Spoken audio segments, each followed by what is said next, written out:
Welcome to Killer Queen TV. Before we get into this video, please don't forget to like, share and most importantly subscribe to be notified of my future videos. I do top 10s, tribute videos and fact videos, so remember to hit the subscribe button to be notified of my future uploads. Now, let's get on with this video. Celebrities are primarily associated with excellent physical shape, especially those starring in action-packed movies. Therefore, actors like The Rock or Jason Statham look dangerous and capable of violence. Additionally, Keanu Reeves is literally a firearms expert because he trained with pros for John Wick. Finally, don't forget legit martial artists who turned into actors, like Bas Rutten and Georges St. Pierre. However, there are other celebrities who don't look very dangerous but are trained and capable of doing some severe damage. Therefore, this top 10 list is all about them. Notice that this is a male-only version, with the female one coming soon. James Blunt honestly doesn't look like a badass at all. This tall, seemingly fragile bloke is known for his romantic songs, which some consider whiny. Regardless, he turned pretty popular, and his songs became great hits. Thus, it's hard to imagine James Blunt was more shot at than 50 Cent. The thing is, Blunt is a former soldier. Not only that, he was deployed as an armored reconnaissance officer in the NATO deployment in Kosovo. At the time, it was the most dangerous and unstable place on Earth. Along with a military career, Blunt is also a lifelong martial artist. So, calling him whiny in his face might not be a good idea. Okay, we admit this one is not so unassuming. Everyone who has seen any Van Halen's music video could notice the amazing kicking ability of their frontman, David Lee Roth. Much like Elvis Presley, he has taken his martial arts prowess to the stage. The only difference is, David didn't take himself seriously, so we could see some hilarious outbursts of physical fitness. David is kind of a renaissance man when it comes to martial arts. He started practicing kenjutsu when he was 12, and hasn't stopped since. Later, David added kenpo and kickboxing to his resume. The musician even dedicated a song to the grand champion Benny the Jet Urquidez. Today, Robert Downey Jr. is one of the biggest movie stars, thanks to his role as Tony Stark, aka Iron Man. However, before hitting the gold with Marvel, his career was a total roller coaster of acting brilliance and bad decisions regarding drugs and alcohol. Therefore, studios didn't want to hire Downey at the start of the century. Yet, in 2003, he discovered a new way to improve his life. It was Wing Chun. This ancient but innovative martial art was made for weaker and lighter people, so they could have a chance to defend against bigger opponents. You could see Downey Jr. use Wing Chun in Sherlock Holmes movies, where he combined it with the famous detective's brilliant deduction. Not long after discovering the discipline, the actor straightened up and revived his career to the current level. Willie Nelson is a country legend, known for his rebellious attitude and inhuman capability to endure any substance taken. Despite being 88, he doesn't show any signs of stopping. While he might look like a peaceful and relaxed hippie type of a guy, don't be fooled. Good old Willie is a lifelong martial artist. The musician started training kung fu while a young aspiring artist and even taught kids at his home in Nashville. His idols at the time were Charles Atlas and a fearsome warrior Bruce Lee. Later, he turned to Korean martial arts, learning Taekwondo and Gong Kwon Useo. The latter is a modern martial art similar to Hapkido. Willie apparently stuck to it, and in 2014 he received a 5th-degree black belt in Gong Kwon Useo. And it wasn't an honorary black belt, he had to earn it the hard way. Ashton Kutcher is known worldwide for his role in that 70s show. This role of pretty but air-headed Kelso defined Kutcher's future career.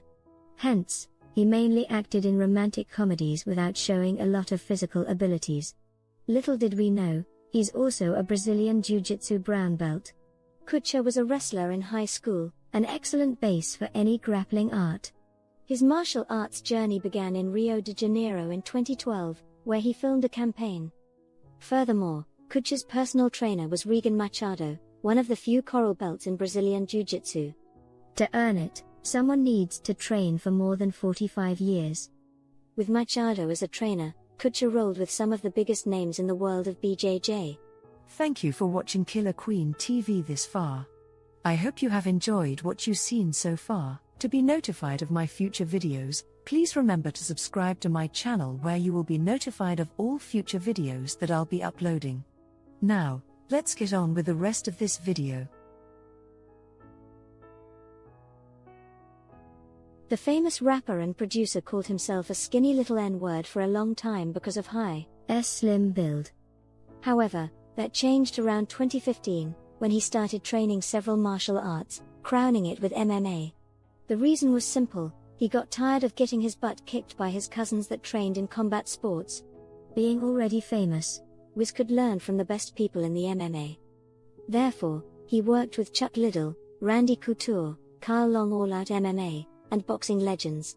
Consequently, the musician quickly went from 140 to 175 pounds and became chiseled, almost unrecognizable. If he wasn't raking in cash as a rapper, he could turn pro MMA fighter. We guess his cousins have second thoughts about beating him now. Even though he is famous for his martial arts movies, Yayan Ruhian's appearance doesn't radiate with intimidation. On the contrary, he looks harmless and is usually very polite and charming in his interviews. Seeing him with the rest of his fellow actors wouldn't indicate that he's the most dangerous person among them. Yayan started training in the traditional Indonesian martial art pencak silat when he was 13. His martial arts voyage took him worldwide, and he taught pencak silat for more than 30 years. During his travels around Europe, he met Gareth Evans. The Welsh director was the one who made Ruhian a star, thanks to his Marantau and the Raid movies. Still, as Ruhian says, nothing lights the fire inside him as martial arts do. Forrest Whitaker is not that unassuming, considering he won an Oscar for the brilliant portrayal of the absolutely intimidating dictator Idi Amin in The Last King of Scotland. Though he is not famous for his action-based roles, he appeared in some of the genre's classics, such as Bloodsport. There's a rumor that Jim Jarmusch got scared of Forrest's skills with knives and swords during the shooting of Ghost Dog. Not only is he a great actor and a great person, but Forrest Whitaker is also a highly trained martial artist. He is a black belt in Kenpo karate and has trained with legendary Dan Inosanto. Additionally, he learned in depth the skill of Kali, which includes stick fighting, knives, and hand-to-hand combat. We definitely wouldn't want to mess with this guy. John Cusack is very mysterious for an actor.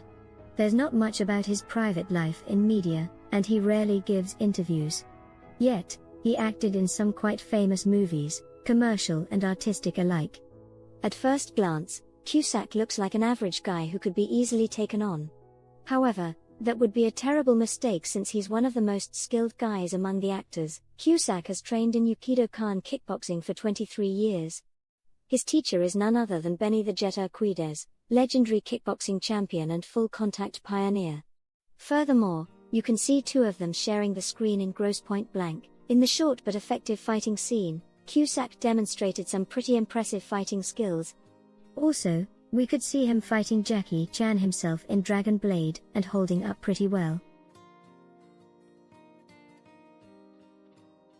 We all know Ed O'Neill as the Father Bundy in the TV sitcom Married with Children. His character was famous for his laziness, lack of will, and banters he shot toward his wife. Turns out this actor is skillful at hurting people as much as he is at insulting them. O'Neill started to learn Brazilian Jiu-Jitsu in 1991, under the guidance of legendary UFC founder Rorion Gracie. The Gracie family is closest to the founding fathers of Brazilian Jiu-Jitsu, and Rorion is one of the most prominent members, having a 9th-degree black belt. After 16 years of training, Ed O'Neill earned his black belt in 2007. In his interviews, he mentions that this is his proudest achievement, aside from his children. When O'Neill is not shooting Modern Family, he still trains, keeping his skills sharp. Additionally, the actor attracted the public's eye in 2015 when he challenged CM Punk to a fight. Considering two of them are training together, we're sure O'Neill was confident in his abilities.